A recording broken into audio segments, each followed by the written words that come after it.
کہ نبی پاک صلی اللہ تعالی علیہ وسلم نے نا منبر پر بیٹھ کر کن دنوں، جن دنوں حضور کے وصال ظاہری کے دن قریب تھے، تیز بخار تھا، منبر پر بیٹھ کر قریب محبوب نے فرمایا تھا، لوگوں رب نے ایک بندے کو اختیار دیا ہے، چاہے تو دنیا میں رہے اور چاہے تو اس کی بارگاہ میں حاضر ہو جائے، اس بندے نے جانے کا ارادہ کر لیا ہے۔ حضور فرماتے ہیں میں تمہارے بیچ رہا ہوں، اگر میری وجہ سے تکلیف پہنچی ہو تو بدلہ لے سکتے ہو۔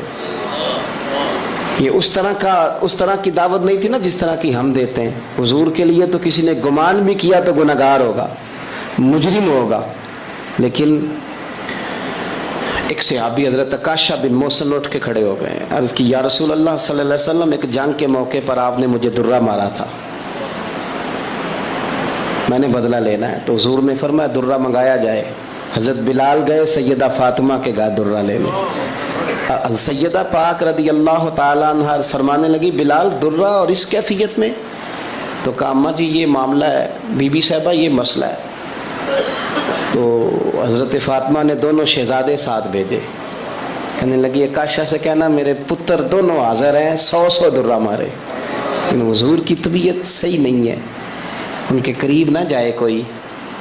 وہ درہ آیا تو حضرت حسنین کریمین بھی ساتھ تھے، حضور نے دیکھا شہزادوں کو تو بات سمجھ گئے فاطمہ نے کیوں بھیجا، تو محبوب کریم نے بٹھا دیا، فرمایا عکاشہ یہ لو نا اور بدلہ لو۔ جناب عکاشہ درہ لے کے آگے بڑھے تو ہر صحابی کی آنکھوں میں آنسو آئے، ہر صحابی قریب آ کے کہا حضور کمر سے کپڑا ہٹائیے، میری پشت اس وقت اس پہ کپڑا نہیں تھا، ننگی تھی جب درہ لگا تھا۔ حضور نے کپڑا ہٹایا تو جناب عکاشہ نے درہ دور پھینکا اور حضور کی کمر مبارک کو چومنا شروع کر دیا، دیر تک چومتے رہے اور پھر کہنے لگے حضور یہ آج میرا ہی مقدر تھا، اللہ نے مجھے یہ موقع دینا تھا، کس ظالم نے، کس نے آپ سے بدلہ لینا تھا، یہ تو ایک موقع بنایا تھا حضور کے قریب جانے کا۔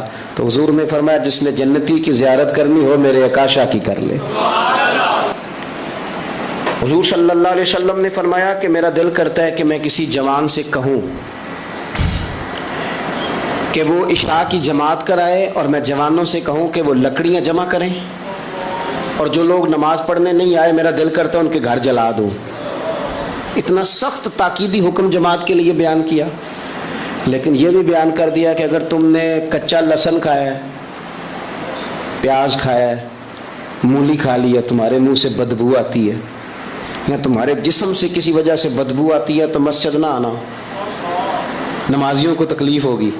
اللہ کرے آپ سمجھیں، جماعت کا حکم اپنی جگہ پہ تاکید کے ساتھ ہے، لیکن آ کے کسی نمازی کو تکلیف دینے کی پھر بھی اجازت نہیں ہے۔ یعنی جس مسجد میں کچا لہسن پیاز یہ چیزیں کھانی حرام تو نہیں نا، جائز ہے نا، لیکن تیرے منہ کی بدبو سے کسی کو تکلیف ہوگی تو تجھے کہا گیا کہ مسجد میں آ کے نمازی کو تکلیف نہ دے، لیکن تو نے وہ اس چیز پر قیاس ہی نہیں کیا، تو نے لفظوں سے تکلیف دے دی، جملوں سے تکلیف دے دی، باتیں کسنی، ایسے سلام پھیر کے بندہ پیچھے ہٹا ہے، پتہ نہیں کیا مجبوری ہے اس کو، تو ایک صاحب نے روک لیا، کہتا تینوں بڑی کال ہے، اتنی جلدی تھی تو آیا کیوں تھا؟ بھائی پوچھ تو لینا اسے، خدا جانے کیا مجبوری ہے، وہ آ گیا نماز پڑھ لی، اب کیا مسئلہ کیا جا سکتا ہے؟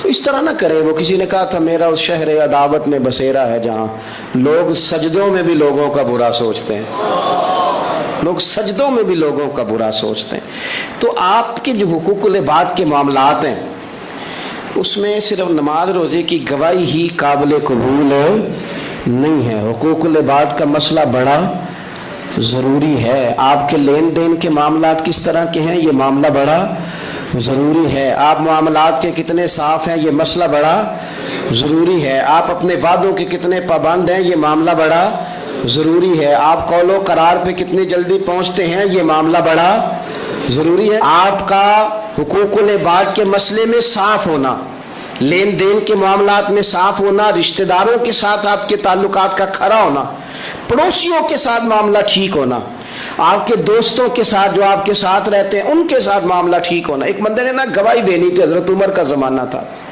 ذرا دین کو دیکھیے، ہمارے اکابرین، ہمارے اسلاف صحابہ کرام علیہم رضوان دین کی کون سی صورت ہمارے سامنے رکھتے ہیں۔ امام غزالی نے اس کو لکھا ہے، حضرت عمر فاروق رضی اللہ تعالیٰ عنہ کا زمانہ تھا تو کوئی مسئلہ کوئی مقدمہ پیش ہوا تو ایک صاحب کسی کی گواہی دینے لگے، اور تعریف کرنے لگے بندہ بڑا اچھا ہے، بندہ بڑا اچھا ہے. تو حضرت عمر نے 3 باتیں ارشاد فرمائی. آپ فرمانے لگے تو اس کا پڑوسی ہے؟ اس نے کہا نہیں. تو فرمایا تمہیں کیسے پتا بڑا اچھا ہے؟ پھر آپ نے فرمایا تو نے کبھی اس کے ساتھ سفر کیا ہے؟ اس نے کہا نہیں. تو آپ نے فرمایا پھر تجھے کیسے پتا کہ بندہ بڑا اچھا ہے؟ تیسری بات ارشاد فرمائی، فرمایا کبھی درہم و دینار کا لین دین کیا ہے؟ کہا حضور نہیں. تو فرمایا پھر تمہیں کیسے پتا بندہ بڑا اچھا ہے؟ جب وہ تینوں سوال اس کے ساتھ ہو چکے تو حضرت عمر نے کہا، جناب عمر نے، حضرت عمر فرمانے لگے اچھا تو نے اسے نماز پڑھتے دیکھا ہوگا، تو نے اسے مسجد میں عبادت کرتے دیکھا ہوگا، تلاوت کرتے دیکھا ہوگا. کہا حضور ہاں. فرمایا اگر تو نے خالی عبادت کرتے دیکھا نا تو پھر جا تو گواہی نہ دے، تو اسے کوئی نہیں جانتا. خالی گواہی عبادت پر نہ دے، حالانکہ وہاں بھی گواہی ہے، مسجد میں آتا جاتا دیکھو تو صاحب ایمان ہونے کی گواہی دو، لیکن اس کے معاملات کی گواہی، اس کی صفائی اور ستھرائی کی گواہی یہ آپ تبھی دیں گے جب آپ کا اس کے ساتھ لین دین کا کوئی تعلق رہا ہوگا. حضرت عمر نے فرمایا خالی نماز دیکھ کے گواہی نہ دے، خالی نماز دیکھ کے گواہی نہ دے. تو بتا کہ پڑوسی رہا ہے اس کا، سفر کیا اس کے ساتھ، کبھی لین دین کے معاملات ہوئے؟ اگر ان معاملات میں کھڑا ہے تو پھر گواہی دے، اور اگر یہ نہیں تو پھر تو اسے جانتا بھی. اپنے معاملات کو صاف رکھیں، صاف رکھیں. آپ کو پتہ ہے نبی پاک صلی اللہ علیہ وسلم نے جلد بازی سے منع کیا ہے، جلد بازی کسی کام میں نہ کرو، لیکن فرمایا 2-4 کاموں میں جلد بازی کرو. ان میں سے ایک فرمایا کہ اگر تم نے کسی کا قرض دینا ہے نا اور تمہارے پاس پیسے آ گئے ہیں تو پھر واپس کرنے میں جلدی کرو. میرے نبی پاک علیہ السلام کی حدیث موجود ہے ترغیب و ترہیب کے اندر. ایک شخص نے آ کے عرض کی، یا رسول اللہ صلی اللہ تعالی علیہ وسلم میں جہاد پہ جانا چاہتا ہوں پر طاقت نہیں رکھتا، کمزور ہوں. حضور نے فرمایا ماں باپ میں سے کوئی ہے؟ بلے شاہ تو آسمانی اڈدیاں پڑھنا ہے، جڑا گھر بیٹھا انہوں پڑھیا ہی نہیں. ماں باپ میں سے کوئی ہے؟ یا رسول اللہ میری والدہ زندہ ہے. تو نبی پاک علیہ السلام نے فرمایا گھر جا کے اس کی خدمت کر. اس نے خالی جہاد کا پوچھا تھا، جہاد کا. حضور نے 3 باتیں ارشاد فرمائی. ماں زندہ ہے، حضور زندہ ہے، فرمایا گھر جا کے اس کی خدمت کر، اللہ اس کی خدمت پر حج کا ثواب بھی دے گا، عمرے کا ثواب بھی دے گا، اور جہاد کا اجر بھی عطا فرمائے گا. تو نے ایک بات پوچھی ہے، تجھے 3 چیزوں کا ثواب ملے گا. شرط یہ ہے کہ ماں کے قدموں سے جڑ جا، جا کے اسے راضی کر، جا اس کی نوکری کر، جا کے ماں کی خدمت کر، اس کے پاس بیٹھ، اس کے دل کو مطمئن کرنے والا وقت اسے دے. تو یہ آپ خالی نماز پر اکتفا نہیں کریں گے، آپ حقوق العباد کا بھی پورا لحاظ کریں گے. پورا آپ حقوق العباد کا لحاظ کریں گے. حقوق العباد ہر جگہ آپ کے ذمہ، آپ کے شیخ کے بھی حقوق ہیں، استاد کے بھی حقوق. یہ کیا بات ہوئی کہ مان بھی لیا، کہہ بھی لیا، غلامی کر بھی لی، دعویٰ بھی کر لیا، اور پھر کیا بات ہوئی؟ پیار بھی کرنا اور کچا کرنا اور تھوڑا کرنا، اور یہ کہ پھر اس میں کمزور پڑنا، اور پھر اس کے اندر جو ہے وہ اس طرح کر کے کمزوری لانا. یہ کوئی آئین وفاداری نہیں ہے، یہ کوئی طریقہ پھر درست نہیں ہے. تو حقوق العباد جہاں آپ کا تعلق ہے، جہاں اس تعلق میں آپ غور کریں گے کہ آپ کے معاملہ دیکھیں. اسلام کے اندر کتنا تڑپ کے جاتے ہیں ہم کعبۃ اللہ کی زیارت کرنے، کتنی تڑپ ہوتی ہے اللہ کا گھر دیکھنا ہے، حضور کی بارگاہ عالی مرتبت میں حاضری دینی ہے، مدینہ طیبہ حاضر ہونا ہے. کتنی بڑی فضیلت ہے. لیکن آپ کو پتہ ہے کتنی برکت والی جگہ ہے بیت اللہ شریف. طواف کے پھیرے 7 ہیں، لیکن ان میں حجر اسود کا بوسہ ایک ہے. حجر اسود کا بوسہ ایک دفعہ لے لو تو کافی ہے. کمال یہ ہے کہ صرف ایک ہی نہیں ہے، بھی کوئی نہیں. اگر رش زیادہ ہے نا تم دور سے اشارہ ہی کر لو. کس لیے؟ اتنی دور سے چل کے آئے ہیں تو اب بھی حجر اسود کو نہ چومے. تو ہمیں حکم دے دیا گیا کہ شوق تمہارا اپنی جگہ پر، تم اکیلے تو نہیں نہ آئے. تاکلوا اموالکم بینکم بالباطل، ایک دوسرے کا مال باطل طریقے سے نہیں کھانا. تیری نماز تجھے روک دے، تو نماز پڑھ کے نکلے تو خیال آئے کہ میں نے جھوٹ نہیں بولنا. تیری نماز تجھے روک دے کہ میں نے لقمہ حرام اپنے قریب نہیں آنے دینا. امام اعظم ابو حنیفہ 40 سال اگر ساری رات کھڑے رہ کے نماز پڑھتے رہے ہیں نا تو امام صاحب کا یہ عبادت کا ماحول بھی تھا. لیکن اگر ان کے پارٹنر نے کپڑا بیچتے وقت کسی کو نقص والا کپڑا بیچ دیا ہے نا اور وہ پیسے لے کے آئے تو امام صاحب نے وہ رقم بھی استعمال نہیں کی, وہ بھی ساری اللہ کے راستے میں خیرات کر دی. معاملات کے بارے میں وہ لوگ بڑے سنجیدہ تھے, غیر سنجیدہ نہیں تھے کہ جناب کوئی نہیں چل جاتا ہے خیر صلی اللہ. رزق کا جب تک آپ کا معاملہ صاف نہیں ہوتا, رزق کا مسئلہ جب تک ٹھیک نہیں ہوتا تب تک تو دعائیں قبول نہیں ہوتی, نماز میں لذت نہیں آتی. نبی پاک صلی اللہ علیہ وسلم نے فرمایا پرا گندہ حالت ہو, پھٹا پرانا لباس ہو اور انسان بکھرے بالوں سے تڑپ تڑپ کے بھی دعا مانگے, اس کی دعا اس لیے قبول نہیں ہوتی کہ اس نے جو کپڑے پہنے ہیں وہ حرام پیسوں کے, جو روٹی کھائی ہے وہ کسی کا مال لوٹ کے کھائی ہے, جو پیا ہے وہ کسی مسکین کا مال کھا پی گیا, اس کی دعا کیسے قبول ہوگی؟ آپ حقوق العباد کے معاملات کے اندر اپنے آپ کو زیادہ سے زیادہ فکر مند کریں. آپ غور کریں کس جگہ کوئی نقص تو نہیں رہ گیا.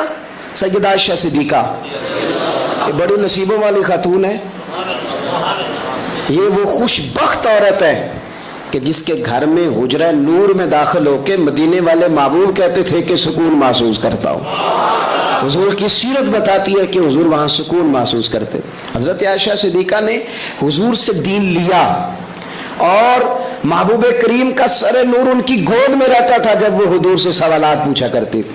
سیدہ عائشہ صدیقہ کی عظمتیں حضرت عائشہ صدیقہ رضی اللہ تعالیٰ عنہ روایت کرتی ہیں اور یہ حدیث مبارکہ مشکاۃ شریف میں موجود ہے. فرماتی ہیں کہ اعمال نامے 3 قسم کے ہوں گے قیامت کے دن, 3 قسم کے اعمال نامے.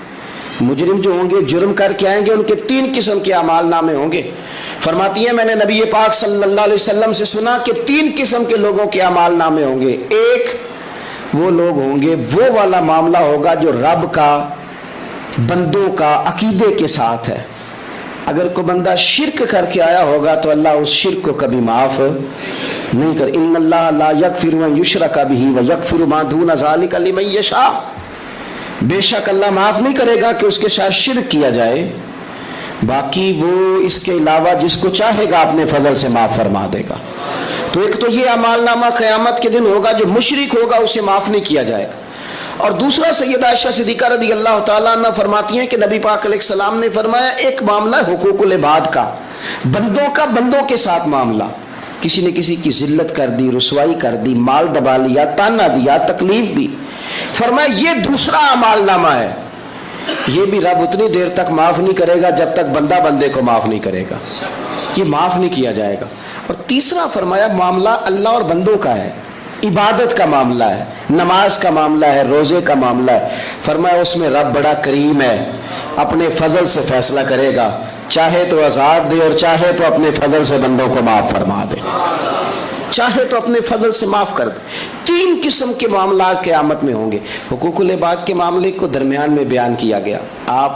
ہم نا جذبات کا, احساسات کا خیال رکھنا چھوڑتے جا رہے ہیں.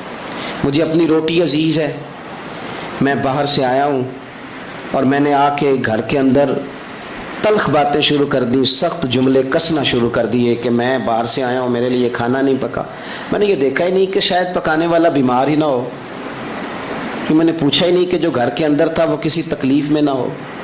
میں نے یہ احساس ہی پیدا نہیں کیا کہ میں نے بڑی سخت باتیں اپنی والدہ سے کر دیں, اپنی اہلیہ سے کر دی, اپنی بہن سے, اپنے والد سے کر دی, لیکن ان کے بارے میں میں نے یہ تصور ہی نہیں کیا کہ احساسات کس قسم کے ان کے ہوں گے. حقوق العباد کے مسئلے میں نا ہم لاپرواہ ہو گئے, لاپرواہ. حقوق العباد کے معاملے میں اپنے آپ کو سمجھائیں, قائل کریں. نماز ذوق سے پڑھیں, نماز شوق سے پڑھیں, نماز توجہ سے پڑھیں, اسے کبھی ہلکا نہ جانے. لیکن یاد رکھ لیں نماز میرا اور رب کا معاملہ ہے, رب کا اور میرا معاملہ ہے. ہو سکتا ہے وہ اس معاملے میں معافی دے دے, لیکن جس کو اس نے میری ماں بنایا ہے نا, اس نے کہا ہے میں نے تیری جنت تیرے ماں کے قدموں کے نیچے رکھی ہے. جس کو میرا باپ بنایا ہے اس کے تعلق سے مجھے حساس ہونا چاہیے, مجھے اپنے دوستوں کے تعلق سے احساس ہونا چاہیے. ہم دائیں بائیں احساس ہیں اور بڑی بڑی لمبی باتیں کرتے ہیں, بڑی بڑی لمبی, بڑی بڑی کہانیاں. کچھ لوگ تو ایسے پکے نمازی ہیں کہ وہ کسی اور کو نمازی ماننے کو تیار ہی نہیں. ایسے پکے حاجی ہیں کہ دنیا میں صرف وہی حاجی ہیں, دوسرا کوئی ہے نہیں. کچھ مطلب میں اس طرح کے لوگوں کو میں ذمہ داری سے کہہ رہا ہوں, میری طرح کے مولوی کہتے ہیں فلانا بندہ بے شرع ہے. جی آپ باشرع ہیں؟ کہتے ہیں ہاں میں نے داڑھی تو رکھی ہوئی ہے نا. داڑھی کا نام ہی صرف شرع نہیں, سچ بولنے کا نام بھی شرع ہے, حلال کھانا بھی شرع ہے, حقوق العباد کا لحاظ کرنا بھی شرع. یہ کیا بات ہوئی کہ آپ نے 2 4 5 چیزوں کو آپ نے اپنا لیا اور کہا میں دیندار ہوں باقی سارے بے دین ہیں. آپ ماحول کا خیال کریں, حقوق العباد کے تعلق سے ذمہ داریوں کا احساس کریں اور بڑی جلدی آپ چیزوں کو سمجھیں. میں یہ کرنا چاہ رہا تھا کہ آپ کو ہر آدمی کا احساس کرنا ہے, ہر آدمی, اور حقوق العباد کے تعلق سے آپ کو چیزوں کو سمجھنا ہے, اس پر آپ کو غور کرنا. اب سنگی یہاں میں خانقاہی آدمی ہوں, دوست یہاں آتے ہیں, کچھ دوست مجھے ایسے بھی آ کے کہتے ہیں کہ سب ایک ہفتہ آپ کے ساتھ رہنا ہے. میں کہتا ہوں بات آپ کی ٹھیک ہے, لیکن میرے بزرگ فرمایا کرتے تھے کہ کسی کو بھی رکھنا ہے تو پہلے اس کے گھر کے حالات کا جائزہ لے کے رکھنا ہے. ویسے اس کو رکھنا کیوں کہ گھر میں اماں بیمار اور بیٹا پیر صاحب کے دروازے پہ جھاڑو دے رہا ہو, گھر میں والد بیمار ہو اور بیٹا جناب وہ تبلیغ کرنے گیا ہو, گھر کے اندر بیوی اس پریشانی میں ہو کہ میں دوائی لینے کس کے ساتھ جاؤں, زچہ بچہ کے مسئلے چل رہے ہیں, اور صاحب کہے کہ میں جہاد کے لیے گیا ہوا ہوں, تو بخاری شریف سنیں نا آپ, مسلم شریف سنیں. نبی پاک صلی اللہ تعالی علیہ وسلم نے فرمایا کسی عورت کے لیے کسی مرد کے پاس تنہا جانا اتنی دیر تک جائز نہیں جب تک اس کا اپنا محرم ساتھ نہ ہو. یعنی وہ ڈاکٹر کے پاس بھی اندر اکیلے جائے گی تو اپنا محرم ساتھ لے کے, بھائی ہو, بیٹا ہو, شوہر ہو, کوئی ہو, جائز نہیں. اور فرمایا سفر کرنا بھی اس کے لیے جائز نہیں جب تک کہ اس کا محرم ساتھ ہو. یہ سفر کا معاملہ بھی بڑا عجیب ہے. عمرے کے لیے لوگ مسئلہ پوچھ لیتے ہیں کہ عورت بغیر محرم کے جا سکتی ہے, میں نے کہا جی نہیں جا سکتی. حج کے لیے بغیر محرم کے جا سکتی ہے, جی نہیں جا سکتی. لیکن عورت کے لیے صرف حج عمرے میں محرم شرط نہیں, وہ پنڈی بھی بغیر محرم کے نہیں جا سکتی, وہ ملتان بھی بغیر محرم کے نہیں جا سکتی. وہ جتنا سفر ہو نا 3 دن کا جس سے انسان مسافر بنتا ہے, وہاں وہ شادی پہ بھی بغیر محرم کے نہیں جا سکتی. وہ سفر ہو اگر اتنا جس سے بندہ مسافر بنتا ہے تو وہ وہاں کسی کے انتقال کے بھی بغیر محرم کے نہیں جا سکتی. حج عمرے پہ محرم یاد آتا ہے, باقی جگہوں پہ بھی یاد رہنا چاہیے. عزیز نبی پاک صلی اللہ علیہ وسلم نے فرمایا عورت کسی مرد کے ساتھ تنہا نہ ہو جب تک کہ اس کا محرم ساتھ نہ ہو, اور وہ سفر بھی نہ کرے جب تک اس کا محرم ساتھ نہ ہو. ایک صحابی اٹھ کے کھڑے ہو گئے, بخاری مسلم ہے, عرض کرنے لگے یا رسول اللہ صلی اللہ علیہ وسلم میری بیوی تو حج کرنے جا رہی ہے اور میرا نام جہاد کے لیے غزوے میں لکھ دیا گیا, وہ جا رہی ہے حج کے لیے اور میں جا رہا ہوں جہاد کے لیے, تو میرے لیے کیا حکم ہے؟ تو یہ اب حضور نے فیصلہ فرمایا, یہ حضور نے فیصلہ فرمایا کہ تبلیغ کرنی ہے کہ جہاد کرنا ہے, کہ تو نے خانقاہ پہ جا کے پیر صاحب کی بارگاہ میں رہنا ہے, کہ تو نے حقوق العباد کو مقدم کرنا ہے. یا رسول اللہ میرا نام لکھ دیا گیا ہے غزوے کے لیے اور میری بیوی جا رہی ہے حج کے لیے, تو حکم کیا ہے؟ تو حضور فرمانے لگے تو غزوہ رہنے دے, اپنی بیوی کا محرم بن کے حج پہ اس کے ساتھ جا, کیونکہ اسے تیری ضرورت ہے. تو جہاں اسے ضرورت ہے تو اس کی ضرورت کو پورا کر. حضرت ربیع کہتے ہیں میں بڑی دور سے سفر کر کے گیا حضرت اویس کرنی سے ملنے, بڑی دور سے, اور جب میں پہنچا تو فجر کا وقت تھا. تو حضرت اویس کرنی کو میں نے پا لیا, تو وہ نماز پڑھ کے نا قرآن شریف لے کے بیٹھ گئے. فرماتے ہیں اشراق چاشت کا وقت ہوا تو نفلوں کی نیت باندھ لی. محدث ابن الجوزی نے لکھا ہے, فرماتے ہیں پھر جب زوال کا وقت ہوا تو مسجد میں جھاڑو دینے لگ گئے. زور کی نماز پڑھ کے تو عصر کی تیاری تک وہ مسجد میں بیٹھے رہے. اور میرے نبی پاک علیہ السلام نے فرمایا جو نماز کے انتظار میں بیٹھا ہو وہ نماز ہی میں ہے, وہ نماز ہی میں ہے. فرمایا میری دنیا میری امت کی جو رہبانیت ہے نا وہ اتنی ہے کہ نماز کا انتظار کرے. اذان کے بعد نماز کا یہ راہب ہے, یہ اس وقت چھوڑ کے بیٹھے ہیں سارا کچھ. فرماتے ہیں عصر تک انہوں نے اللہ اللہ کی, پھر مغرب تک کی, عشاء کی نماز ہوئی تو نماز پڑھی تو وہ تھک گئے. اب مجھے وہ فارغ ہوں مصلی چھوڑے تو میں ملاقات کروں نا. یہ آپ حیران نہ ہو کہ اتنی دیر بندہ کیسے اللہ اللہ کر, ہم نے کی نہیں نا اس لیے ہم پریشان ہیں. جو عادی ہوتے ہیں وہ کر بھی لیتے ہیں, وہ یہ کام. میری بات کی سمجھ آ رہی ہے؟ جب جاتے ہو کسی دفتر میں تو 8 گھنٹے کھڑے رہ لیتے ہو نا, مجبوری ہوتی ہے تو کھڑے رہا جا سکتا ہے. پاسپورٹ کے دفتر بولیے, امیگریشن کی لائنوں میں, اور میں نے تو ایمبیسیوں میں بندے 12 گھنٹے پہلے جا کے کھڑے دیکھے, رہ لیتے ہیں کھڑے. تو اگر ان کاموں کے لیے رہا جاتا ہے تو اللہ رسول کے لیے بھی کھڑے رہا جا سکتا ہے. تو فرمانے لگے کہ جب عشاء کی نماز کے بعد آخر انسان تھے, تھک گئے, نیند کا غلبہ ہوا, تو تھوڑی ایسے آنکھ بند ہوئی تو کھلی تو رونے لگے. حضرت اب ایسے کرنی, رو کے کہنے لگے مالک مجھے غافل تو نہ کر, ابھی میں نے کیا بھی کچھ نہیں, دن ختم ہو گیا, کوئی نفل نہیں, کوئی اللہ اللہ نہیں, اللہ مجھے غافل نہ کر, میری مدد فرما. فرماتے ہیں جب وہ روئے تو میرے ساتھ جو شخص تھا, میں نے کہا اٹھو چلیں. کہنے لگا حضور ملنا نہیں. فرمایا جو میں لینے آیا تھا وہ مجھے مل گیا, جو میں ان سے سیکھنے آیا تھا وہ مجھے نصیب ہو گیا, اب اور میں نے کیا لینا, ختم ہو گئی بات, اٹھو چلیں. اللہ کے بندوں نے حضرت ربیہ بن کعب اسلمی رضی اللہ تعالیٰ عنہ فرماتے ہیں, کہتے ہیں جب بنو قریظہ اور بنو نذیر یہودیوں کے ساتھ حضور علیہ السلام نے جنگ کا اعلان فرمایا تو وہ دشمن ہو گئے. ہمیں خطرہ تھا کہ وہ رات کو کہیں محبوب کو تکلیف نہ دیں, تو کچھ لوگ نا تلواریں لے کے نبی پاک کے دروازے پہ پہرے داری کرتے تھے. گن مین رکھنا حرام نہیں, اگر کسی کو واقعی خطرہ ہو تو اس کے لیے سنت بھی ہے. حضرت علی المرتضیٰ تلوار لے کے حضور کے گھر کا پہرا دیتے تھے. حضرت ربیہ بن کعب اسلمی رضی اللہ تعالیٰ عنہ فرماتے ہیں کہ رات میری ڈیوٹی تھی کہ میں حضور کے گھر کا پہرا دوں گا. تو فرماتے ہیں میں باہر سن رہا تھا, ساری رات ہی میرے نبی پاک نے اللہ کی تسبیح پڑھی, ساری رات, کبھی تسبیح, کبھی تحلیل, کبھی تحمید, کبھی تکبیر, ساری رات. فرماتے ہیں ساری رات حضور پڑھتے رہے اور ساری رات ہی میں سنتا رہا. مجھے اونگ آ گئی, میری آنکھ لگ گئی, حضور ابھی پڑھ رہے تھے, میں تھک کے سو گیا. اور فرماتے ہیں جب میری آنکھ دوبارہ سے کھلی تو میرے کانوں میں پھر کوئی چیز گونجی, تو میں نے کان لگایا تو میرے حبیب ابھی بھی اللہ کو یاد کر رہے. ساری رات حضور رب کی عبادت کرتے. اسی لیے تو کہا یا ایھا المزمل قم اللیل الا قلیلا, ابھی ساری رات تو نہ جاگا کر, تھوڑا آرام بھی کر لیا کر. میرے بھائی اپنا مصلح, اپنی عبادات, اپنے وظائف, اللہ اللہ جو آپ نے کسی سے سیکھی ہے اس کو کبھی کمزور نہ ہونے دیں. شجرہ شریف جو کسی بزرگ سے آپ لے لیتے ہیں تو کیا رسم ہے کوئی, اس پہ کچھ لکھا ہوتا ہے, وہ پڑھنے کے لیے دیا جاتا ہے, اس پہ لکھا ہوتا ہے کہ یہ اللہ اللہ آپ نے کرنی ہے. ساری زندگی کسی اسکول میں داخل ہو گئے اور وہاں جا کے آپ نصاب ہی نہ پڑھیں, کتاب ہی نہ کھولیں تو پاس ہو جائیں گے. تو کہتے ہیں میں 20 سال جاتا رہا ملا کچھ نہیں. تو آپ نے لیا کیا ہے, ایک اتنی سی کتاب تھی, اس کو تو کھول کے آپ دیکھ نہیں سکے, اس کے وظائف تک تو رسائی نہ ہوئی. اس لیے کہ اللہ اللہ کرنا مشکل ہے اور تصویر کھنچانا یہ آسان کام ہے. تو جو آسان ہے اس طرف ہماری توجہ لگی رہتی ہے اور جو مشکل ہے اس طرف ہم ذوق پیدا نہیں کرتے.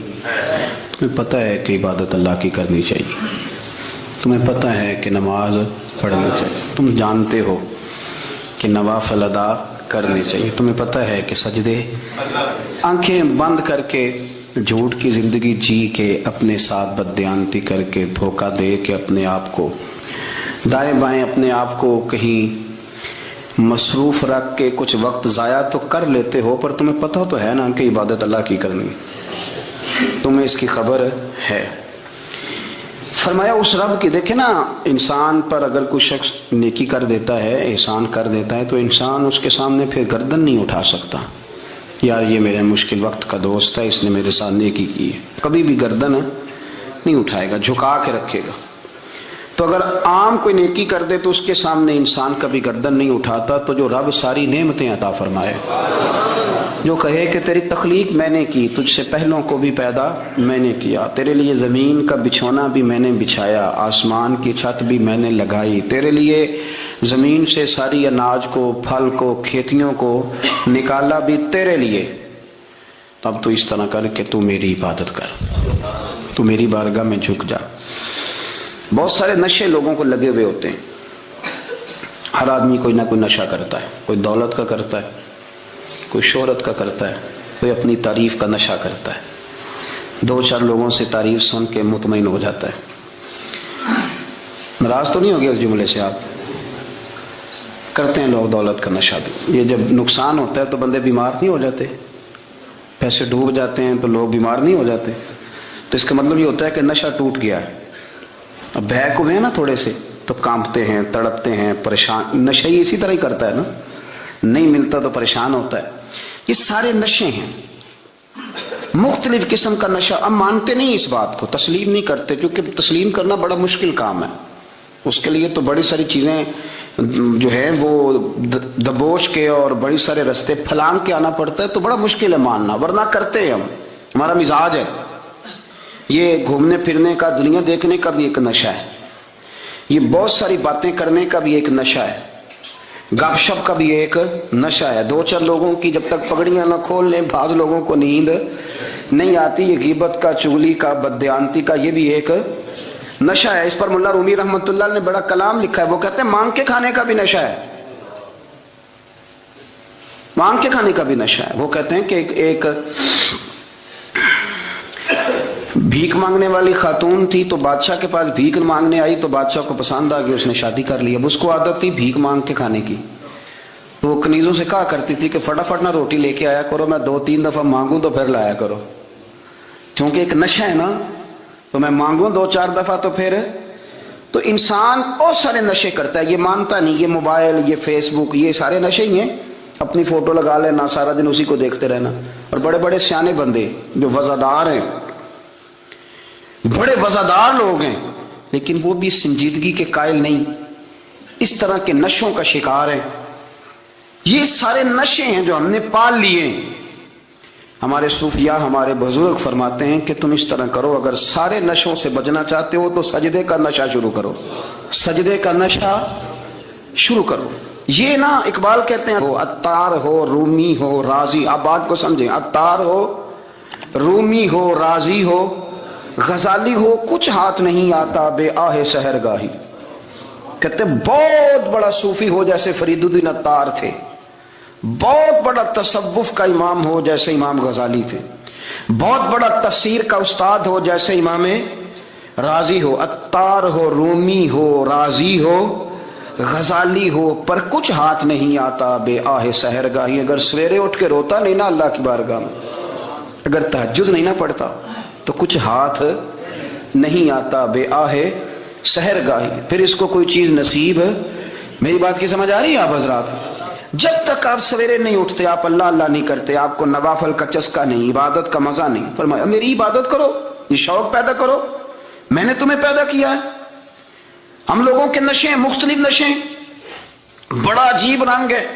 محفل کی صدارت کرنے والے بڑے پیر صاحب، بڑے القابات، اوہو، بیچ میں سے بندہ تلاش کرنے سے بھی نہیں مل رہا، اتنے بڑے لقب ہیں اس کے، لیکن وہ ساج سنور کے 2.5 گھنٹے بیٹھا رہا محفل میں، اور نماز کا وقت آیا تو اس نے مختصر سی پڑھی، وہ نکل گیا، ہلکے سے سجدے کیے۔ او اتنا عشق عشق رسول نعت کا، او ہو کیا بات ہے، اور عشق رسول کا بہت بڑا پیغامبر، بہت بڑا مبلغ، وہ بیچارہ سمجھ ہی نہیں سکا کہ اللہ کے رسول نے فرمایا تو نماز پڑھ میری آنکھیں ٹھنڈی ہو جائیں گی۔ تو یہ نشے کے عادی تو ہیں پر حقیقت کے قائل نہیں ہیں۔ یہ بس ٹھیک ہے خوابوں کی دنیا میں لوگ زندہ ہیں، پر جن کو یہ جو نشہ تھا نا عبادت کا، یہ میرے رسول پاک کی چاہت ہے، یہ میرے نبی کریم علیہ السلام کی۔ آپ دیکھیں نا حضور مہینوں جا کے غار حرا میں بیٹھتے تھے، کیا وہاں تبلیغ کرتے تھے؟ کوئی کتاب لکھتے تھے؟ رسول کریم علیہ السلام مہینہ رہتے غار حرا میں، کوئی نہ مجھے دیکھے، کوئی نہ مجھے ملے، حضور یہاں کیا ہے؟ فرمایا میں اپنے رب کی عبادت کروں گا۔ نبی کریم علیہ السلام نے سجدوں کے ساتھ پتھروں اور پہاڑوں کو آباد کر دیا، سجدوں کے ساتھ۔ آپ کا سجدہ آپ کو بہت ساری چیزوں سے چھڑا لیتا ہے، یہ بہت ساری جگہوں سے جھکنے سے بچا لیتا ہے۔ صوفیاء، اولیاء یہ کیا کرتے تھے؟ یہ سجدے کا ذوق ہی تو پیدا کرتے تھے، سجدے کا ذوق۔ شاہ عبدالعزیز دباغ رحمۃ اللہ تعالی علیہ اپنے مریدوں سے فرمایا کرتے تھے کہ اگر تم پکے نمازی بن جاؤ نا، تہجد گزار ہو جاؤ، تو میرے پاس آنا جانا چھوڑ دینا۔ اور اس کی حضور کیوں؟ فرمایا میں تمہارے اور رب رسول کے راستے میں رکاوٹ نہیں بننا چاہتا، اب میرا مقصود ہے تمہیں وہاں تک پہنچانا، جب پہنچ گئے تو پھر میری ضرورت ختم ہو گئی۔ ہاں کبھی وسوسہ آئے، شک پیدا ہو، تکلیف ہو تو آنا، ورنہ میں نہیں چاہتا کہ میں رکاوٹ بنا رہوں۔ تم اللہ اللہ کرو، اس مالک کو راضی کرو۔ میرے رسول پاک علیہ وسلم نے فرمایا بندہ اللہ کے سب سے قریب اس وقت ہوتا ہے جب وہ سجدے کی حالت میں ہوتا ہے۔ کس کے قریب ہوتا ہے؟ اللہ کے سب سے قریب ہوتا ہے، وہ بڑا نیڑے ہے رب کے، بڑا قریب ہے، اس لیے کہ وہ حالت سجدہ میں وہ جب سجدے کرتا ہے نا، اس کی بارگاہ میں جب جھک جاتا ہے، آپ ذرا سجدے کی کیفیت دیکھیں نا، زبان بھی یہاں ہے، آنکھ بھی یہاں ہے، کان بھی، عقل بھی ساری، اس نے سارا کچھ رکھ دیا سجدے میں۔ آپ وہ کبھی پیچھے جائیں تو دیہاتوں میں کہا جاتا تھا ناک سے نکیریں نکالو، بہت بڑی سزا ہوتی تھی نا، ناک سے نکیریں نکالو، بڑی سزا ہوتی تھی۔ تو اس نے کہا مالک مجھے کسی نے کہا نہیں، پر دیکھنا میں نے رکھ دی ساری عقل سجدے میں، اور رکھ کے کہا کیا، سبحان ربی یا اللہ، اللہ میں پست ہوں تو اعلیٰ ہے، اللہ تو میرا رب ہے اور تو سب سے اعلیٰ، اتنا۔ اور فرمایا جب یہ اس کیفیت میں ہوتا ہے تو پھر یہ اپنے رب کے قریب ہوتا ہے۔ کثرت عبادت، نوافل۔ ہمارے ہاں عمرے کی قرآن اندازی محفلوں پہ ہونے لگ گئی ہے، حالانکہ حدیث سے ثابت نہیں۔ میں دوستوں سے کہتا ہوں جائز ہے، کرنی چاہیے، عمرے کی قرآن اندازی جائز ہے، پر کسی حدیث میں نہیں آئی کہ قرآن اندازی کرو عمرہ کرو۔ حدیث میں قرآن اندازی یہ آئی ہے کہ نبی پاک علیہ السلام نے فرمایا تمہیں پتہ چل جائے نا پہلی صف کا ثواب کتنا ہے، تم قرآن اندازی کرو۔ عمرے کی قرآن اندازی کا تو پوسٹر چھپتا ہے، تو یہ والی قرآن اندازی کب ہونی ہے؟ ہونی چاہیے کہ نہیں؟ حضور نے فرمایا تمہیں پتہ چلے کہ اس کا ثواب کتنا، تو تم قرآن اندازی کرو، تم قرآن ڈالو۔ جب آپ نماز پڑھ رہے ہوتے ہیں، جب آپ کا مصلی آباد ہوتا ہے، صلاح الدین ایوبی ایک بزرگ سے ملاقات ہو گئی، بیت المقدس پر قبضہ تھا عیسائیوں کا، تو صلاح الدین بڑے پریشان تھے۔ وہ بابا جی کہنے لگے پتر کیا ہوا؟ کہنے لگے حضور پتہ چلا ہے دشمن کے 2 بحری بیڑے اسلحہ لے کے آ رہے ہیں، مسلمان پہلے ہی کمزور ہیں، اور اب اگر 2 بحری بیڑے اور آ گئے تو حضور مسئلہ بن جائے گا، تو میں پریشان ہوں کہ کس طرح یہ کم مسئلے والی ہماری فوج ہے کیسے مقابلہ کرے گی۔ تو بابا جی کہنے لگے پتر اس طرح کرنا، آج رات تو بھی دعا کرنا اور میں بھی کروں گا، تو بھی دعا کرنا، آپ ناراض نہ ہونا، ہم تو پیروں والے ہیں، ہم تو پیروں کے نوکر غلام ہیں، ہمارا تو گزارا ہی نہیں، ہمیں تو ملتا ہے سارا کچھ وہاں سے۔ پھر میرا سوال یہ ہے کہ تعویذ لینے جاتے ہو نفل کیوں نہیں پڑھتے؟ رات اللہ اللہ کیوں نہیں کرتے؟ یہ بھی تو ہمارے بزرگوں کا ہی طریقہ ہے، انہوں نے تو ہمیں سکھایا ہے۔ صلاح الدین ایوبی سے بزرگوں نے کہا کہ رات آج نا اللہ اللہ کرنا، تو میں تیرے لیے دعا کروں گا، تو بھی دعا کرنا۔ تو بندہ جب دکھی ہوتا ہے تو سجدہ کرتا ہے، تو پھر ہی تو مصلی بھیگ جاتا ہے، پھر ہی تو مزہ آتا ہے۔ سکھی بندہ تو کعبے جا کے نہیں روتا، دکھی تھے، تکلیف تھی، تو سر رکھا سجدے میں تو تڑپ گئے۔ اور وہ بابا جی کہتے ہیں میں مسجد آیا تو صلاح الدین چیخے مار کے رو رہا تھا اور کہہ رہا تھا مالک میں کوئی اپنی شان کے لیے تو نہیں نہ لڑ رہا، اللہ کو میں کوئی قبضوں کے لیے تو نہیں لڑ رہا، مالک تیرے لیے لڑ رہا ہوں، مجھے بے آبرو نہ کرنا، میری مدد فرمانا۔ کہتے ہیں میں آیا تھا کہ مسجد میں دعا کروں گا، پر صلاح الدین ایوبی کو روتے دیکھا تو میں لوٹ گیا۔ تو سویرے صلاح الدین ملے تو بڑے خوش تھے، میں نے کہا پتر کیا ہوا؟ کہنے لگے حضور وہ بحری بیڑے 2 آ رہے تھے نا اسلحہ لے کے، دونوں ڈوب گئے پانی میں ڈوب گئے۔ تو بابا جی کہنے لگے صلاح الدین وہ پانی میں نہیں ڈوبے، وہ تیرے آنسوؤں میں ڈوب گئے، وہ غرق ہو گئے، وہ جو تو نے مصلی بات کیا تو وہ تیرے آنسوؤں میں ڈوب گئے، وہ غرق ہو گئے، وہ تباہ، اتنے قیمتی تھے تیرے آنسو کے بہا لے گئے دشمن کے بحری بیڑوں کو۔ میرے بھائی ٹھیک ہو گیا جی، میرے عزیز سمجھ لیں اس بات کو ہمیشہ کے لیے، اور اس پر غور کرنے اچھے طریقے سے کہ میرے رسول کریم سید عالم صلی اللہ علیہ وسلم نے نا ہماری توجہ دلائی، حضور نے ہمیں بتلایا، ہمارا ذوق بڑھایا عبادت کی طرف۔ ایک صحابی تھے حضرت ابو فاطمہ رضی اللہ تعالیٰ عنہ، یہ ترمذی شریف کی حدیث ہے۔ نبی پاک علیہ السلام نے فرمایا ابو فاطمہ قیامت کے دن مجھ سے جلدی ملنا چاہتے ہو کہ دیر کے ساتھ؟ تو کہنے لگے حضور کون ہوگا جو دیر سے ملنا چاہے گا؟ ہم نے تو جان دے دی وعدہ دیدار پر۔ اعلیٰ حضرت فرماتے ہیں جان دے دی وعدہ اور نقد اپنا دام ہو ہی جائے گا۔ مجھے لگتا ہے کہ یہ سودا نقد و نقد ہو جانا ہے، چونکہ ہم نے جان دے دی وعدہ دیدار پر۔ آپ نے وعدہ کیا تھا کہ مریں گے تو پھر زیارت ہوگی، تو مر گئے ہم زیارت کی خاطر۔ جان دے دی وعدہ دیدار پر، تو نقد اپنا دام ہو ہی جائے گا۔ اے رضا ہر کام کا ایک وقت ہے، دل کو بھی آرام ہو ہی جائے گا۔ تو حضرت ابو فاطمہ رضی اللہ تعالیٰ عنہ سے نبی پاک صلی اللہ علیہ وسلم نے فرمایا جلدی ملنا چاہتے ہو کہ دیر سے؟ اس کی حضور فٹافٹ ملنا ہے، میں نے قیامت کے دن آپ سے جلدی ملنا ہے۔ تو نبی پاک علیہ السلام نے فرمایا پھر اس طرح کرنا، دنیا میں رہ کے سجدے زیادہ کرنا، پھر سجدے زیادہ کرنا، قیامت میں ملاقات جلدی ہو جائے، قرب ملے گا تمہیں۔ اب اپنے بچوں کے اندر دیکھیں نا، ہم شوق پیدا کرتے ہیں، ہمیں صحیح لفظ نہیں بولنے آتے پر ہم بچوں میں شوق پیدا کرتے ہیں کہ پتر ڈاکٹر بن جائے گا تو بڑا نفع کرے گا، تو لوگوں کی خدمت کرے گا، ملک و ملت کی خدمت کرے گا، تیرے ابا کا نام روشن ہوگا، تیرے دادا کی تعریفیں ہوں گی۔ ہم یہ ذوق پیدا کرتے ہیں، ہم اپنے نوجوانوں کے اندر یہ فکر پیدا کرتے ہیں، انہیں ہم سمجھاتے ہیں کہ میاں جب تم پڑھو گے، محنت کرو گے تو فلاں آدمی کی طرح تمہارا نام ہوگا۔ یہ جتنا ذوق ہم بچوں کے اندر ان چیزوں کا پیدا کرتے، ہمیں حکم ہے کسی طرح ہم ذوق پیدا کریں کہ پتر نماز پڑھے گا تو اللہ راضی ہو جائے گا، تو سجدہ کرے گا۔ دیکھیں نا میرے رسول کریم علیہ السلام نے فرمایا 7 سال کے بچے کو مسجد لے کے جاؤ، یعنی اسے شوق دلاؤ، اس کے اندر یہ خاصیت پیدا کرو کہ اس کا دل کرے مسجد میں جانے کا، اس کے اندر یہ خصوصیات لاؤ کہ وہ ہمارے ہاں نا ہر چیز کو پروموٹ کیا جا رہا ہے، ہر چیز کو یعنی سر سنگیت سکھانے کے لیے اکیڈمیاں بن گئی ہیں، ہر شے پروموٹ ہو رہی ہے، عبادت کا جذبہ کم ہوتا جا رہا ہے، اللہ کا ذوق ہمارے اندر نہیں رہا۔ اور اتنا مشکل ہم نے اپنے لیے بنا لیا ہے کہ وہ بندہ جو بڑی زبردست مذہبی گفتگو کر رہا تھا اور تگڑی بات کر رہا تھا، کیا بات ہے، لیکن نماز کے بارے میں کمزوری دکھا جاتا ہے، نوافل کے بارے میں وہ چپکے سے نکل جاتا ہے۔ امام احمد بن حنبل رحمۃ اللہ تعالی علیہ، مسند امام احمد بن حنبل 14 جلدوں میں ہے مارکیٹ میں، اور مجھے تو خیر پسند ہی پڑی ہے، میں نے تو کئی دفعہ پڑھی ہے، اور کیا بات ہے امام احمد بن حنبل کی، کیسے تگڑے قسم کے محدث تھے اور اللہ نے کتنا انہیں اعزاز عطا فرمایا ہوا تھا۔ یہ کوڑے بھی کھاتے تھے دین کی خاطر، سارا کرتا لہو سے باہر بھی جایا کرتا تھا، بڑا اعزاز والا شخص تھے، بڑے اعزاز والے، حدیثیں جمع کرنا، حدیثیں لکھنا، حدیث پڑھانا، سارا دن رہتے تھے۔ کہہ سکتے تھے کہ میں کر تو رہا ہوں کام، اور حدیث بھی موجود ہے کہ عالم عابد سے افضل ہوتا ہے، پر اس کے باوجود امام احمد بن حنبل رحمۃ اللہ علیہ 300 نفل فرض نمازوں کے علاوہ پڑھا کرتے تھے، 300 نوافل روز پڑھا کرتے تھے۔ ان کے بیٹے نے کہا ابا جی مکان خریدنا ہے تو وہ جگہ کہاں کر کے لوں، بہت ساری آبادیاں، تو فرمایا پتر وہاں لینا جہاں مسجد قریب ہو۔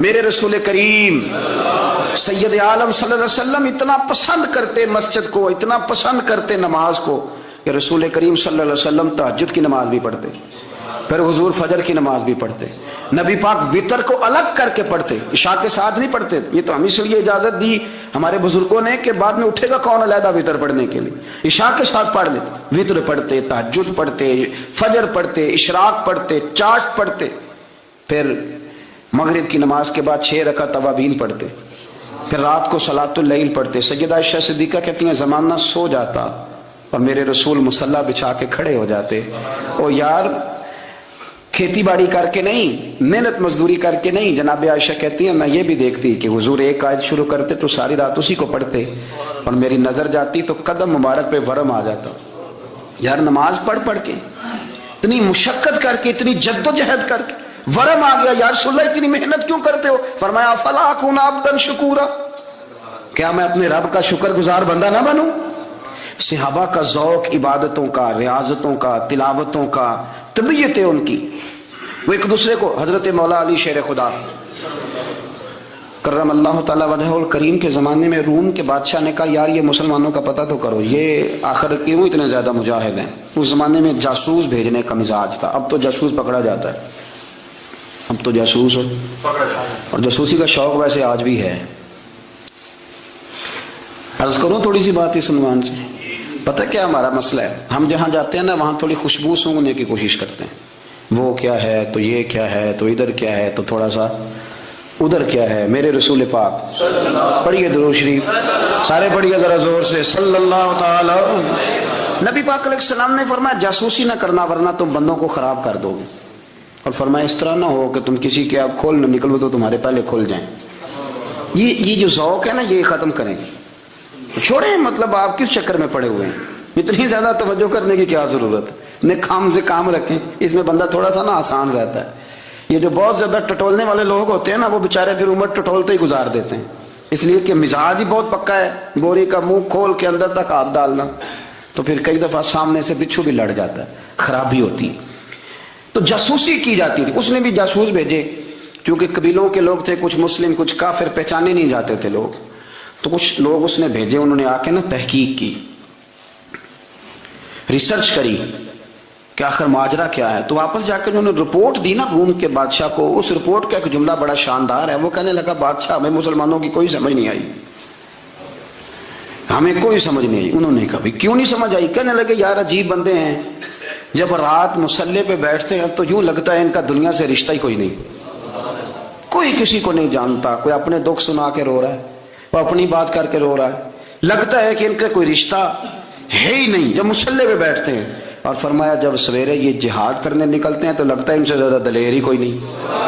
حالانکہ جو مسلوں پہ رونے دھونے کے لوگ ہوتے ہیں وہ کئی دفعہ جہاد میں کام نہیں کرتے, لیکن عجیب لوگ ہیں کہ رات کے راہب ہیں, دن کے مجاہد ہیں, کوئی سمجھ نہیں آتی. میرے عزیز, ان لوگوں نے مصلی آباد کر کے رکھا, تلاوتیں ان کا ذوق رہی, منظر روز پڑھنا, اسباق پڑھنا, وظائف پڑھنا, یہ ان کا ذوق رہا. اعلیٰ حضرت بریلوی رحمت اللہ نے 1000 کتاب لکھی ہے, لیکن الوظیفۃ الکریمہ کے نام سے جو وہ صبح و شام وظائف پڑھتے تھے وہ الگ انہوں نے ان کو بیان کیا, پابندی کے ساتھ اپنی اللہ اللہ کرتے تھے. شیخ شہاب الدین سہروردی رحمت اللہ علیہ, اس پر ایک بندے نے اعتراض کیا. اس نے کہا جی آپ کس قسم کے صوفی ہیں, مرید بیٹھے ہیں اور آپ وہاں نفل پڑھ رہے ہیں. یہ بھی بڑا مسئلہ ہوتا ہے نا, جو بندہ ملنے آتا ہے وہ اپنے ٹائم کے حساب سے آتا ہے, اور اس کا یہ بھی خیال ہوتا ہے کہ پیر صاحب جو ہیں وہ چونکہ درویش ہیں تو نہ انہیں روٹی کھانی چاہیے نہ سونا چاہیے, چونکہ وہ درویش ہیں, اور ہم چونکہ درویشوں کے ماننے والے ہیں لہذا ہمارا یہ طریقہ ہونا چاہیے کہ جیسے ہم کہیں درویش ویسے ہی کر جائے. حالانکہ اس کو آپ درویش کہیں گے, آپ اس کی مانیں گے, آپ منوائیں گے نہیں, ہمارا مزاج ہوتا ہے. شیخ شہاب الدین پر لوگوں نے اعتراض کی, حضور لوگ ملنے آئے ہیں, زیارت کرنے آئے ہیں, یہ بندے دعا کرانے آئے ہیں, اللہ اللہ کرانے آئے, اور آپ نفل پڑھ رہے ہیں. کیا جملہ ہے, کیا حسن ہے, کیا خوبصورتی ہے. فرمانے لگے رب رسول سے مانگنے کے لیے مصلی بچھایا ہے, اگر وہاں سے مانگوں گا نہیں تو تمہیں دوں گا کیا, پہلے مجھے کچھ لے تو لینے دو, اگر میرے پلے کچھ ہے ہوگی تو آگے دوں گا نا. تو میں مانگنے گیا تھا کہ یا اللہ دے, تیرے بندے لینے آئے ہیں, دے, تو میں کچھ لوں گا تو آگے دوں گا نا. لیکن ہمارا یہ سٹیٹس, یہ مزاج, یہ شعور نہیں ہے. گپیں, کہانیاں, داستانیں, گفتگو, خطابت, واز, کیا بات. لیکن اگر کچھ کرنے کا کام ہو تو وہ نہیں ہم سے ہوتا. بخاری شریف میں حدیث ہے, قاضی ایاز مالکی رحمت اللہ علیہ نے بڑی تفصیل سے لکھی ہے. راوی حضرت انس بن مالک ہیں. ایک بندہ بڑی دور سے آیا نبی پاک صلی اللہ علیہ وسلم کی زیارت کے لیے, بڑی دور سے. عرب کے جو سردار ہوتے تھے ان کے بڑے ناز نخرے ہوتے تھے, وہ خیر آج بھی ہیں, پروٹوکول کا ماحول آج بھی, یعنی وزیر صاحب کے آگے 2-4 گاڑیاں نہ ہوں تو ان کو مزہ ہی نہیں آتا, پولیس والے آگے پیچھے بھاگیں تو, حالانکہ ان کو نہیں پتا کہ جو پولیس والے آگے پیچھے بھاگ رہے ہیں نا, یہ حکومت بدلی تو گرفتار کرنے بھی انہوں نے آنا ہے. لیکن وہ بڑا مزہ آتا ہے جب لوگ گاڑی کے پیچھے بھاگتے ہیں. کیا بات ہے جناب, بڑی بات.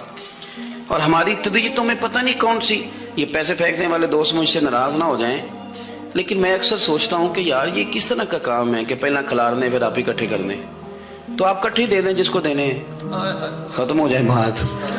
یعنی وہ محفل میں نا گپ شپ ہو رہی ہوتی ہے, اکٹھے کرنا لے, پان دینا لے, کس چکر میں پڑ گئے. حضور غوث اعظم رضی اللہ تعالیٰ عنہ کی محفل میں شیخ یحییٰ نجار جایا کرتے تھے, تو وہ کہتے تھے کہ ہم وہاں گنتے تھے آج کتنے بندوں نے توبہ کی, تو ہم سے گنے نہیں جاتے تھے اتنے لوگ توبہ کرتے تھے. بزرگوں کی محفلوں میں توبہ کرنے والے گنے جاتے تھے, ہماری محفلوں میں پیسے گنے جاتے ہیں اور وہ پرچیاں دی جاتی ہیں. ایسا نہ کریں, اس سے گھٹن پیدا ہوتی, اور پھر جو نوٹوں والے ہوتے ہیں وہ فرنٹ سیٹوں پہ آ جاتے ہیں. بہت سارے غریب سوچتے ہیں کہ میرے پاس بھی اگر کرارے نوٹ ہوتے تو میں بھی آگے ہوتا. تو کم از کم یہ جو میلاد کی محفل ہیں ان میں تو سب کو ایک جیسا رہنے دے, یہاں تو امیر غریب کا فرق نہ ہو, اس کو تو مہربانی کریں. تو نبی پاک صلی اللہ علیہ وسلم کی خدمت میں وہ شخص بڑی دور سے آیا. تو عرب کے بادشاہوں کا مزاج تھا, پروٹوکول بڑا چاہتے تھے. ان کا تو یہ طریقہ تھا کہ حکمرانی کرنی ہے جیسے بھی ہو. اگر کسی غلام نے دھوپ میں بندھا رہ گیا, اونٹ اور چھاؤں میں نہیں باندھا تو درے مارتے تھے, اور اگر اس نے کھول کے باندھ دیا تو پھر بھی مارتے تھے. کہتے تھے اتنا سیانا ہو گیا تو انہیں پوچھا ہی نہیں, خود بخود ہی باندھ دیا. وہ شخص حضور کی بارگاہ میں آیا, اور بہت سارے لوگوں کے پاس کیونکہ وہ جاتا تھا اپنے سربراہ کا پیغام لے کے, تو وہ کانپ رہا ہے جب حضور کی بارگاہ میں گیا, ڈر رہا ہے. اب ذرا بات کو سمجھنا, نبی پاک صلی اللہ علیہ وسلم نے اس سے فرمایا کیوں ڈرتے ہو, سادہ آدمی ہے, دیہاتی ہے, بدو ہے. اللہ کے رسول نے تھپ کی دی, کیوں ڈرتے ہو؟ تو کہتے حضور مجھے آداب نہیں آتے اور مجھے ڈر آتا ہے, کوئی بات اگر ایسی ہو گئی, آپ مدینے کی حکومت کے سربراہ ہیں, تو کہیں آپ ناراض نہ ہو جائیں. حضرت انس بن مالک فرماتے ہیں بات کہاں کی تھی پہنچ کہاں گئی؟ جب اس نے یہ کہا نا کہ آپ تو حکومت کے سربراہ ہیں، کہیں کو غلطی نہ مجھ سے ہو جائے، تو نبی پاک کی آنکھوں میں آنسو آ گئے، حضور رونے لگے اور نبی پاک صلی اللہ علیہ وسلم فرمانے لگے نہ بھائی تو کسی حکومت کے سربراہ کے پاس نہیں آیا، نہ تو اس بیٹے کے پاس آیا ہے جس کی ماں گوشت کے خشک ٹکڑے کھا کے بھی گزارا کر لے گی۔ میں تو ایک غریب ماں کا بیٹا ہوں۔